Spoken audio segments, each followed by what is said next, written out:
উধারবন্দ গোসাইপুরে 15 বছরের কিশোর নিখোঁজ যুবকজনকে খুঁজে বের করার জন্য জনসাধারণ ও প্রশাসনের কাছে কাতর আবেদন নিখোঁজ যুবকের পরিবারের। নিখোঁজ মামলা উধারবন্দ থানায় উধারবন্দ সমষ্টির গোসাইপুর দ্বিতীয় খণ্ড এলাকার বাসিন্দা আশিক উদ্দিন লস্করের ছেলে আব্দুল কালাম লস্কর ওরফে সুহান বয়স 15 গত 2রা জানুয়ারি থেকে নিখোঁজ। পরিবার উধারবন্দ থানায় মামলা করে তদন্ত চালিয়ে যাচ্ছে। থানা কর্তৃপক্ষ বিভিন্ন উপায়ে খোঁজ চালিয়ে যাচ্ছেন, কিন্তু এখনও কোনো ধরনের সন্ধান পাওয়া যায়নি যুবকের। শনিবার নিখোঁজ যুবকের পরিবার সংবাদ মাধ্যমের কাছে আবেদন জানালো, যে কোনো সহৃদয় ব্যক্তি কিশোরটিকে দেখলে অতি সত্বর 6900352687 অথবা 9126203641 যোগাযোগ করার জন্য বিনম্র অনুরোধ জানান। কি হয়েছে আপনার? আসসালামু আলাইকুম।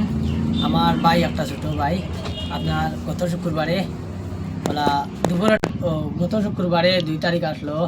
হে তোমার দুপুরের টাইমে খানি উনি খাইয়া না আমরা সামনে খেলার মাঠ একটা আছে, সেখানে খেলিত বাড়িছিল আর অন্তনে তারে হে গাইব আবু পর্যন্ত তারে পাইছি না। তার বয়স কত? আমার ছেলের যে হারছে 15 বছরে আসে। পুলিশে এফআইআর করা হয়েছে, একটা লেখা আছে করা হয়েছিল। এখন তারা খোঁজ খবর করতে হলো।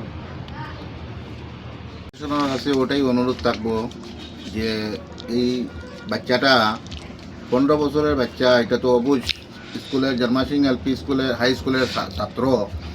এই বাচ্চাটারে যে যেখানে যদি মনে করেন ভুলবশত যদি মানুষের চক্রান্তর হিসাবেও যদি কোনো জায়গায় গিয়াও থাকে, তাহলে আপনারা পুলিশ প্রশাসনে একটু সাহায্য করার লাগিয়া একটা অনুরোধ থাকবো।